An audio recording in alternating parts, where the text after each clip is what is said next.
Personally, it was a surprise. I had not even thought about it.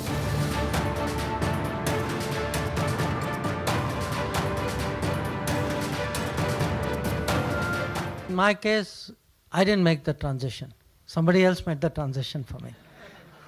So about 5 years ago, I was at that time, actually I had, retired from diplomacy, and I was a well-paid corporate executive. The Prime Minister told me that he was keen that I join the government. So it, frankly, and to me, it was, to me personally, it was a surprise. I had not even thought about it. But one of the reasons I had not thought about it was nobody in my family, then or even now, has even remotely thought about politics. In fact, rest of my family is still wondering what am I doing in politics.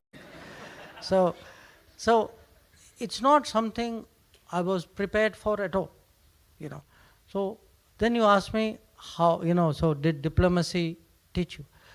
It did, because, when you are thrown, in a completely new environment, what do you do? I did as a minister what I had done earlier as a diplomat or ambassador. First, I watched everybody around me. What do they do? How do they behave? What is the, what is the kind of, you can say like the code between them? How, you learn by in a way looking at others, picking up points, but you should have that willingness to pick that up. It took, to be honest, it took a little effort, because even if you are even if you are an ambassador, it's very different, from say being with all of you, and then going out in India, dealing with with, I would say, the public, often sometimes in very demanding circumstances, people of different backgrounds, different numbers, different situations.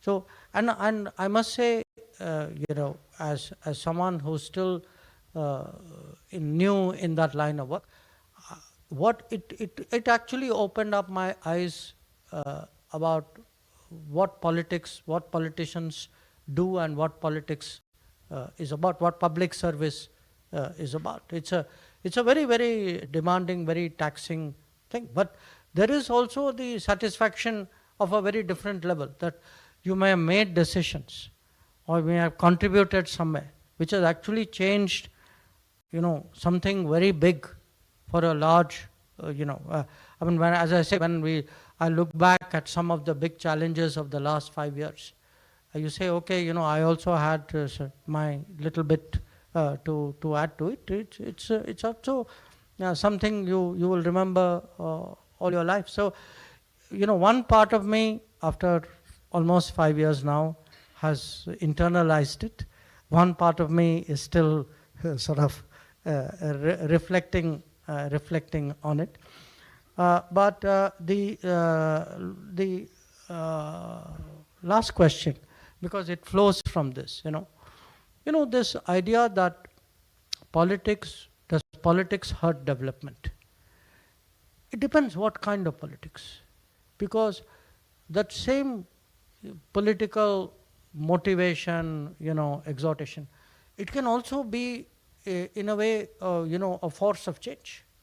That if you ask, there is, I give you an example. You remember, I think this is about, it would have been 7-8 years ago, 1 August 15th, I think it was 2015 if my memory is right. Prime Minister Modi from Red Fort on August 15th asked people who could afford to pay for the gas cylinder to give up the subsidized gas cylinder. Okay.